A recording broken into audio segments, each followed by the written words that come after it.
Hi, I'm Preston Williams, and welcome to another edition of Jazz Talk. Today on our show, we are joined by one of the most accomplished musicians around today. This gentleman has been on the scene for quite a while and has worked with many greats, from Christina Aguilera to Whitney Houston, Alicia Keys, Mulgrew Miller, Common, and Chris Bodie, to name a few. He is a bassist, producer, and composer. Please welcome to Jazz Talk, Mr. Richie Goods. How you doing? All right. How you doing, Preston? Thanks so Good, much man. for having It's me. so it's so good to have you. Like I said, I just caught you Saturday at the Clifford Brown Jazz Festival. You and Chen Chen Lu, you guys tore it up, man. That was a tight show. And I was laughing when I was watching because I said to myself, I said that had to be Richie throwing in that song. Because like I said, she doesn't know anything about no Donny Hathaway. Someday We'll Be Free. I said that had to be Richie's suggestion. I know it had to be. I said she doesn't know about that. It, it was, but she's quickly learning though. Yeah, yeah. Well, She's listen, quickly. man. Again, thanks for being on today. I was interested in knowing about your humble beginnings. I understand that you're from Pittsburgh. You grew up in Pittsburgh, Mhm. and the funny thing is, when I was looking at your background, you actually didn't start with bass. You started on piano at age 5. You Right, wanted to right, play drum. You wanted to play drums, but your mother said piano first and then drums. right. Exactly. Well, I come from a pretty musical family, but my mother was the one that took it the furthest. When I was a kid, I was kind of raised by my grandmother while my mother was living in New York doing Broadway shows and off Broadway stuff. And she was the pianist in our church. She played piano, guitar, she sang, she danced, did all of that. Hmm. So she kind of knew, I think most kids are gravitate towards the drums. You just sit down and bang. Yeah, But yeah, so that's what I wanted to do. But she was smart enough to know, no, learn piano yeah. first. So I studied piano for 3 years. And when I was 8, she said, okay, now you could start taking drum lessons. Yeah, yeah. So you played the drums for a while too, and then I noticed. I said, "This guy's changing again. Now he wants to play saxophone." Yeah, exactly. I says, Richie, what?" I just, I don't know. I'm not ADHD, but I just, I get bored easily, Yeah, and I just, so I was in junior high school band playing drums, and it was just boring for me. yeah, So, and I love playing the drums, but the music was boring. So the teacher, she just said, go, teach yourself saxophone. So in band every day, I would just go in the back room with a book and learn saxophone. I was playing alto sax and I actually auditioned I went to the Pittsburgh Creative and Performing Arts High School and I had to audition. I auditioned on saxophone and drums. And yeah, but then I got into school and I kind of just forgot about the saxophone. So I was playing drums and I just actually the funny thing about the bass was I really wanted to play electric guitar. So I was messing around. I had an acoustic guitar and I was playing that. And this guy traded me. I gave him my radio for a guitar. I thought it was a guitar he was giving me, but I found out he was a pathological liar and he didn't really have a guitar to give me. right. And he gave me this bass. He said, just hold on to this till I get the guitar out of the shop. And while I was holding on to the bass, there was a great bassist in our school, Chance Howard. He was a keyboard player with Prince and Candy Dolfer. He lives in Minneapolis. Yeah, Amazing guy. But he was a bass player at the time. And this dude was amazing. So every day in school, I would watch him practice and I'd go home and try to emulate everything he did. And after a couple months, man, these guys asked me to be in their band playing bass. And so then I didn't want to give the bass back to the guy because, I just fell in love with it. yeah. Now, Richie, during that time period, I guess when you're in school, you were playing what in church and in clubs too, weren't you? Honing your skills.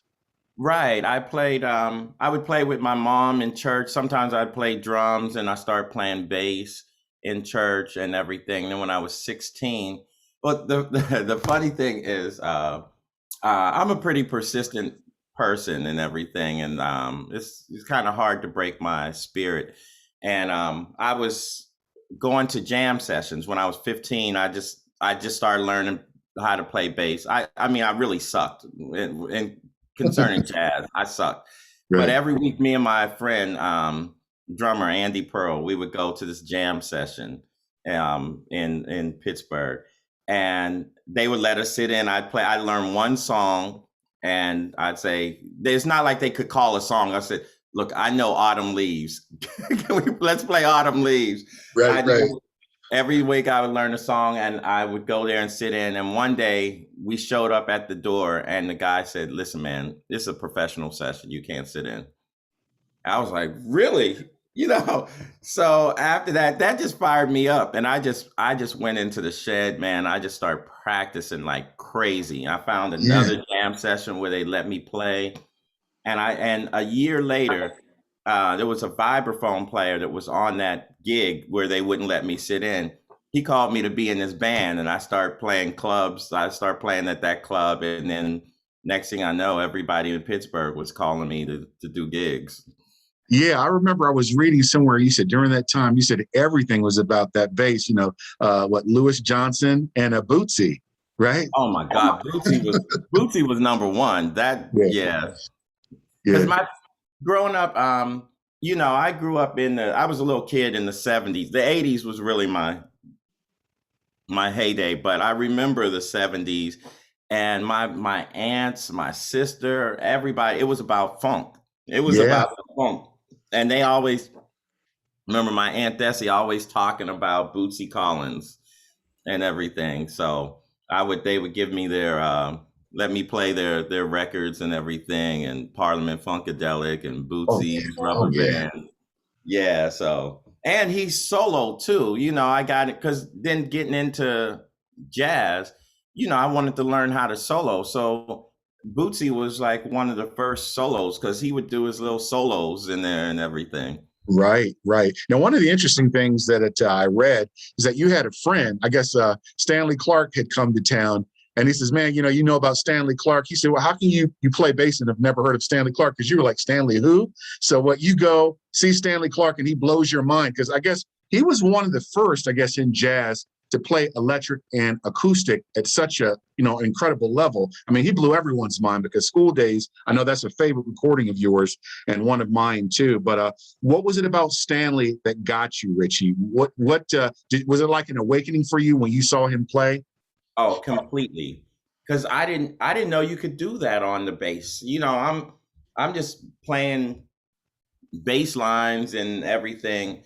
And like you said, my neighbor, he was talking to me about Stanley Clark. I had no idea. And at the time, Stanley had a song on MTV, Born in America or America or something like that. It was kind of like a pop song.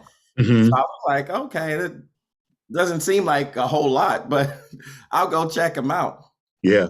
And from note one, it just blew my mind. And just the technique, the technical prowess he had on the bass was just amazing. And the sound and everything. I was like, man, I went back the next day and just bought all these Stanley Clark records and start learning. And then I found out in that show he only played electric, but I found out he played acoustic. So immediately I was like, this is the best bass player. This is the baddest dude on the planet. Hmm. So I want to be the baddest dude on the planet. The baddest dude plays electric and upright. I need to play electric and upright. And so I started kind of focusing on upright a little bit, as well as electric. Yeah, yeah. I mean, I read that you were practicing anywhere from 6 to 12 hours a day. That's crazy, man. You were honing your skills. Yeah, but it was kind of an addiction because somehow I just knew it was about the time that you put in, and it was just a thing of I really wanted to be the best. Now I realize there is no best. It's a matter of preference. Yeah. No one will ever be the best. Everyone will have their opinions, but I just want to be the best I can be. But at the time, I was focused on being the best.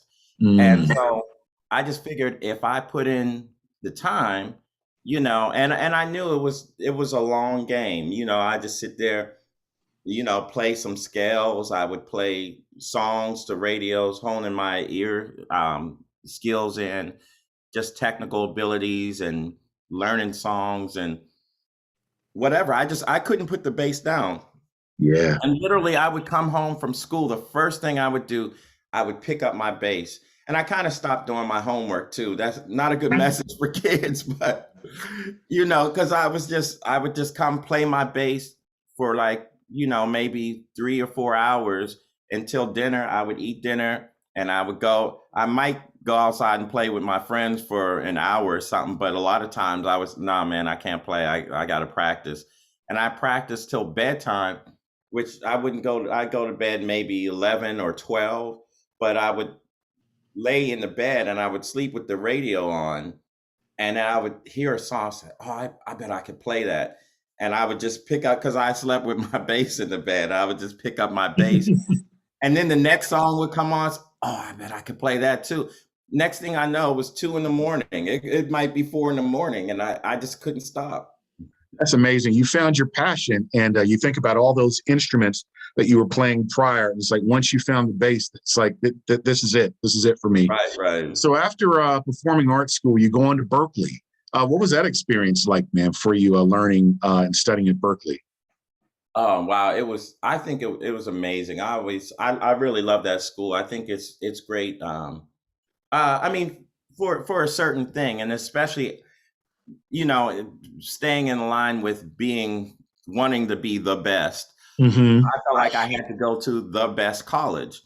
And I was thinking of, at the time, it was Juilliard, Eastman, and Oberlin. They were some of the best music schools. But at the time, a lot of these programs didn't really have a jazz program. And I was into jazz and pop music. And they definitely didn't have any pop music. And I found out about Berkeley, and I was like, all the people that went to Berkeley, I was like, okay, this is the best school, and they have jazz and they have pop, they have everything.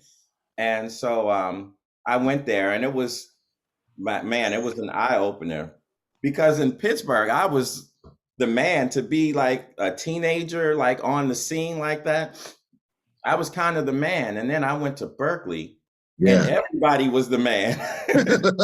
And I remember seeing some dudes, it was like these heavy metal bass players. Oh, the heavy metal stuff is easy, And these bass players, they come out as, oh yeah, but I'm kind of into Jocko too. And they start playing all this crazy Jocko. So I was like, oh my God.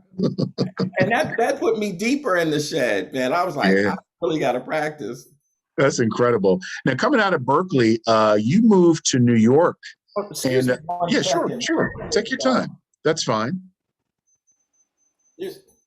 Okay, I don't even know whose watch this is. Somebody's watch is going off. Okay. Okay, no problem. Yeah, now coming out of Berkeley, Richie, I understand that you studied with Ron Carter and Ray Brown. Man, what was that like, studying with Ron Carter, the most recorded bassist in history, Oh my God, changed my life.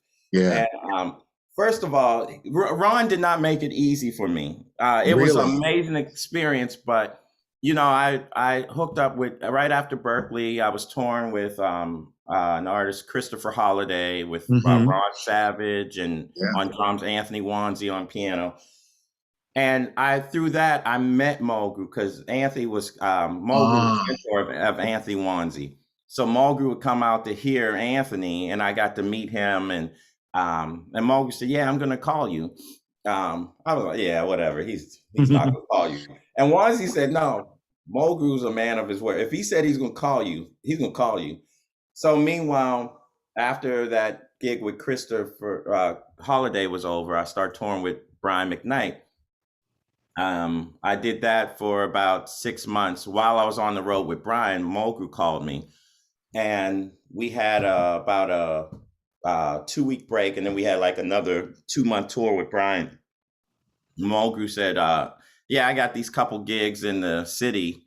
Can you make them? It conflicted with Brian's tour, so I left Brian's band to do these 2 little gigs with Mulgrew, kind of rolling the dice, hoping that I could impress Mulgrew and that he would start calling me for more stuff. And fortunately, it worked out. But now that I'm working with Mulgrew, I said, Mulgrew, I really want to study with Ron Carter. Like, I know you know him.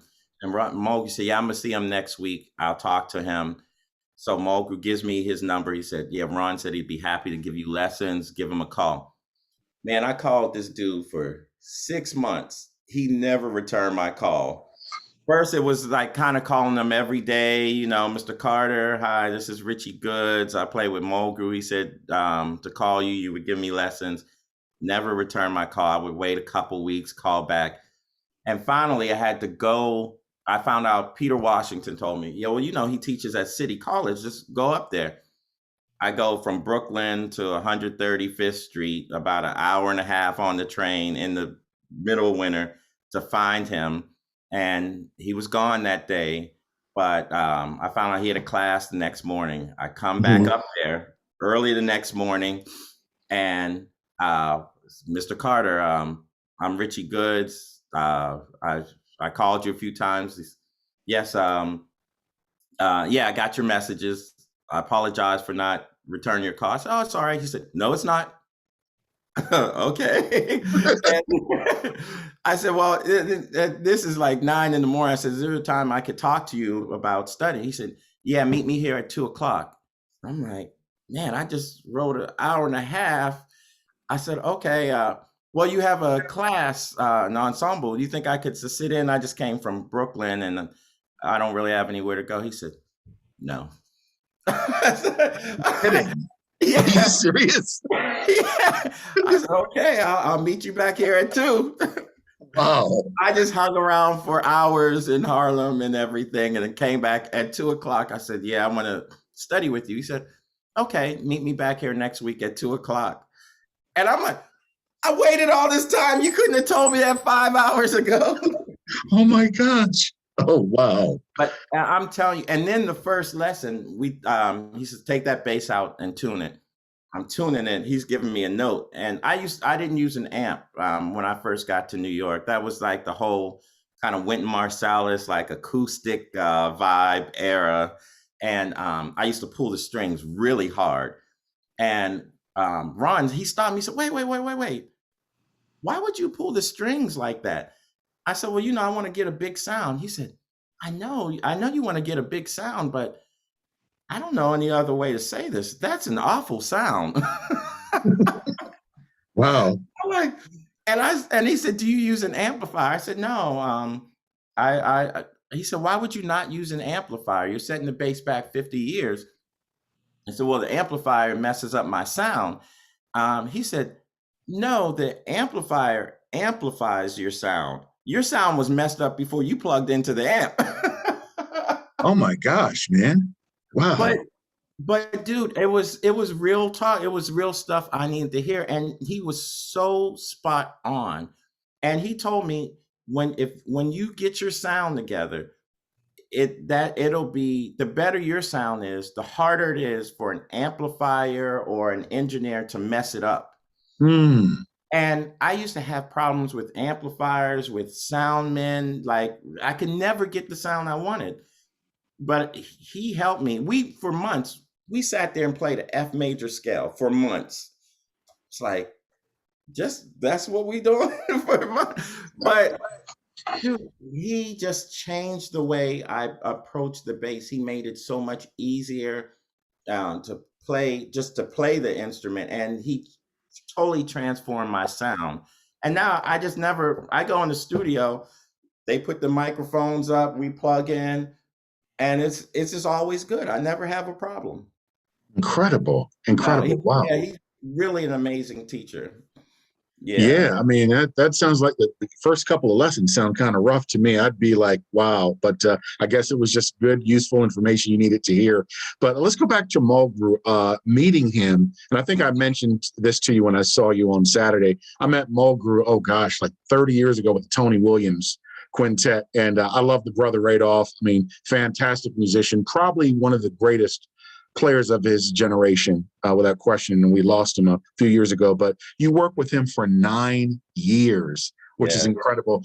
What do you think you learned most from working with a great musician like that? Because he really opened things up for you in so many ways. Oh my God, he did. Well, more than anything, I learned so much amazing musical things from Mulgrew. But I learned, I think the most important thing was about being a good person. Mhm. Things about morals and just life things. Mulgrew, he taught me about diet. And just and his philosophies on the way the universe works, and putting out this positive energy and getting back positive energy. And Mulgrew was one of the Mulgrew was in ways like kind of a goody two shoes, Yeah. but he was one of the most non-judgmental people because Mhm. he hung out with the worst of them.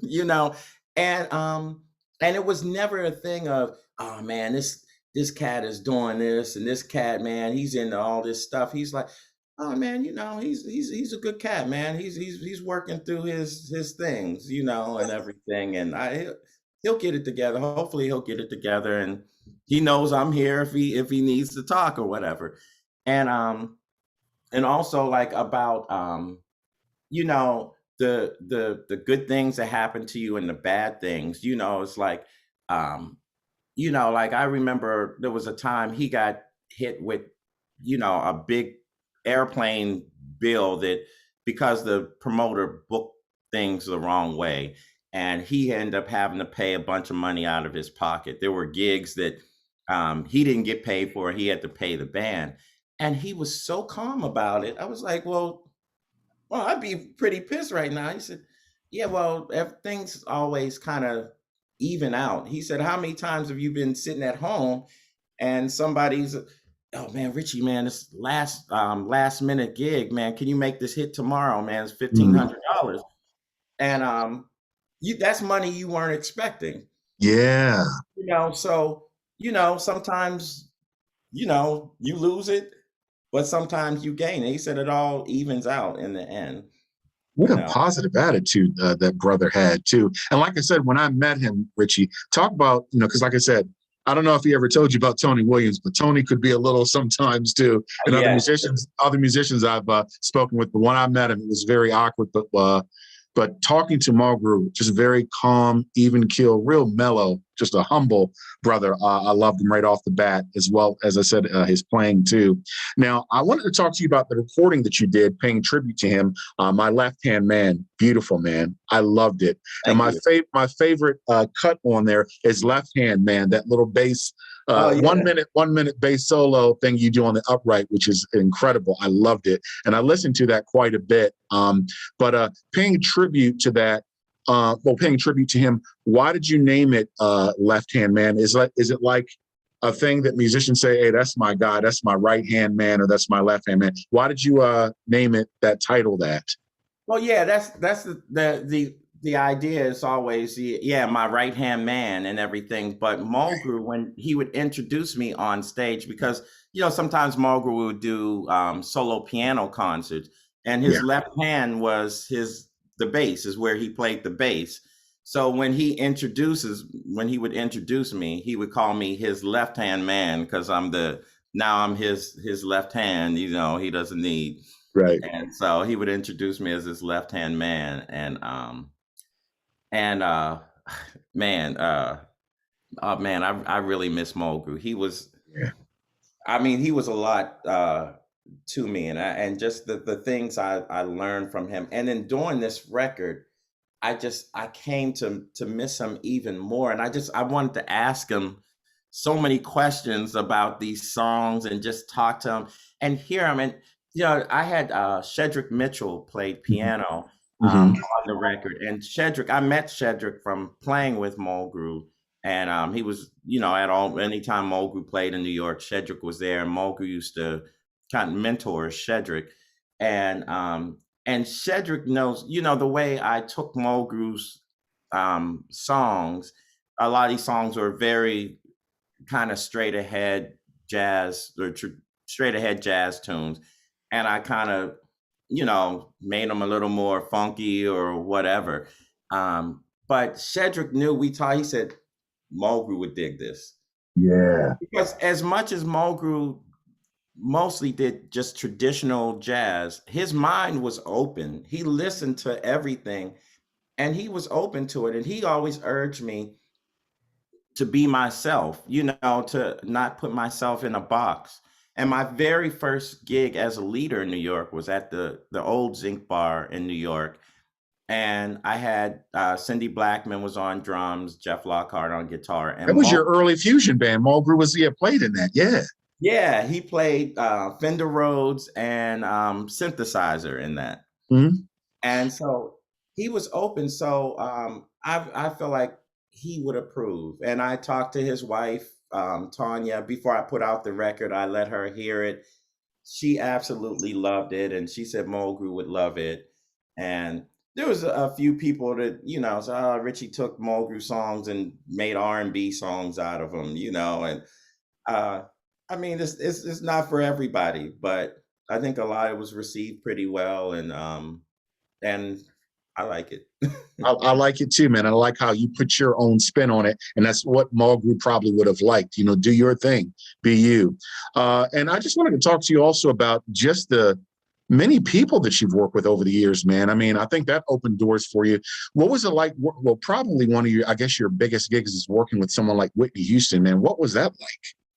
Well, I never toured with Whitney. With Whitney, I just did some of the people like was kind of a one-off with Christina Aguilera and Whitney Right. Houston. I worked with in the studio. I played on a song with her in the studio, and same with Alicia Keys. Hmm. I played a couple songs on her first record and everything. So I mean, it was just an amazing experience, an awesome. Just to be included in such a elite company. Yeah, that was great. And also, you worked with Chris Bodie. Tell me about that Yeah, collaboration. actually, that was a blast. I was in his band for 5 years, and Mm. I wasn't sure if I was really going to like it. And he called me a couple times, and I actually turned it down because I had some experiences before that with certain bands I worked with, and I was just at the point where I wanted good energy, and I'd been in some situations where the energy was not good, and for me, it's never been all about money. I want to make money. Don't get me wrong, but it's not all about the money. I want Hmm. to make good music with good people and have good energy, and I wasn't sure if that was going to be the vibe, but at the time I was getting my wife was pregnant and getting ready to have another kid, and I was like, man, okay, I need to make some more money. And I was like, if Chris calls me again, I'm going to take it. Yeah. And I swear, like it was about 2 weeks later, he called me. I was like, I can't believe this. So I said, well, let me try it out. And I did the first tour, and Chris doesn't rehearse either. And they called me and they said, it was like a Tuesday, Richie, can you go to Australia on Saturday? I said, okay. Well, when are we rehearse? Oh, Chris doesn't rehearse. And so I had to sit there and really learn the music and just show up at sound check. And Chris, he came out, Richie, anything you want to go over? I said, if we're not going to go over this whole set, then I guess I'm cool. And we did it, and it went over great. And which started a 5-year tenure with him. And I learned a lot from him in terms of being a band leader and everything. And Hmm. Chris is a crowd pleaser. Yeah. He knows how to get the audience, and the band was awesome. It was a fun hang for 5 years, you know.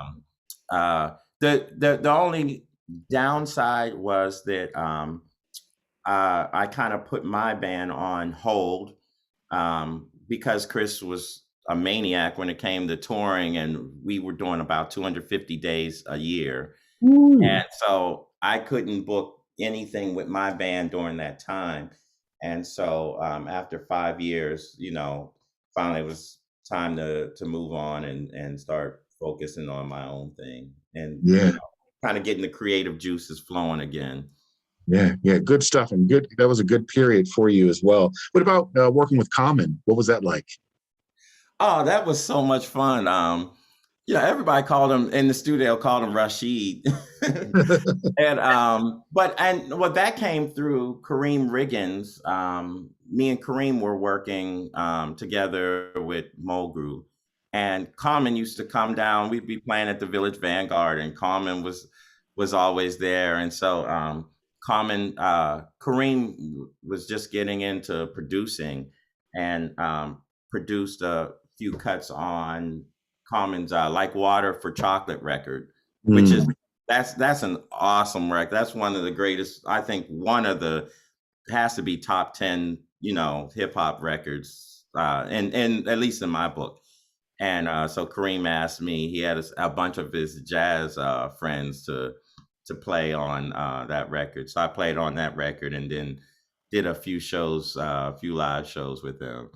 That's great, man. That's great. Yeah. So, something I wanted to ask you about, which I thought was one heck of an accomplishment for you, being, I guess, the youngest musician to be a part of the Pittsburgh Jazz, the Hall of Fame, man. That's incredible. How'd you accomplish that? Talk to me. I don't practice, I guess. Yeah, I don't know. I mean, that was a complete surprise to me, and yeah, and a huge honor, because I'm sure you know of Pittsburgh's jazz legacy. With Hmm. from Earl Garner, Earl Father Hines, Art Blakey, Yeah. Ray Brown, Stanley Turntine, Billy Eckstein, Billy Strayhorn. It just the list goes on. Mary Lou Williams, Dakota State. It's just ridiculous. So they just kind of uh, they've always showed me love and everything. And from playing there, playing with Mulgrew, and then I started playing with the Manhattan Transfer. After Hmm. I left Mulgrew, he had another He had Derek Hodge was playing with Mulgrew, and so after I left, I didn't do. Mulgrew never really. He called me for a couple things, but then he called me for this one gig in Pittsburgh. I was like, why is he calling me? Like, because I know he has another bass player, but I was like, yeah, I'll do it. And they kind of surprised me right on the stage and everything with the award. And my whole family, like, I mean, we were like 50 deep up in there, like in, Wow. in this little club and everything. And yeah, it was just an honor. They always they look out for me in Pittsburgh, because That's they remember beautiful. me from being this little teenager. It's kind of a close knit scene in Pittsburgh, with Roger Humphreys and my mentor Oh, Dwayne. Roger's a great drummer. I had him on the show too. It was fantastic talking to him. He was talking to me, telling me stories about Horace Silver and all of these cats. Yeah, Roger's a good dude. Yeah, yeah. He Well, is. listen, man, I wanted to take this last segment. I know you got to roll soon. I want to throw some names out at you, some bass players. There's no right or wrong answer. Just say the first thing that comes to your mind. Okay. We're going to start with the first one, Charles Mingus. Oh, creative, open. You yes, that's what I see of him. Okay. Next name, Reggie Workman. Oh, groove. Okay, groove. Yeah, I like that. Next name, Buster Williams. Ooh, ah, I have to say, uh, slick, Okay, okay. slick, Next name, Ron Carter. goat, the goat. That's a good one. I like that. Okay, next name, Stanley Clark. Oh, wow, a beast. Beast. Okay. Next name, Jaco Pastorius. Oh, innovator. Yeah, yeah. Next name, Bootsy Collins. Oh, the funk, the one, Okay. the Everything's on one. the one. Everything's got to be Yeah. on the one. Next name, Dave Holland. Oh my God. Man, Dave Holland. Uh, man, I don't have a good the perfect word for him. I would say uh imaginative. Hmm. I would say imaginative. I love Dave. Yeah. Next name, Christian McBride. Wow. I would have to go with the young goat. Yeah, yeah, young goat. Okay. Yeah. Next name, Marcus Miller. Oh my God.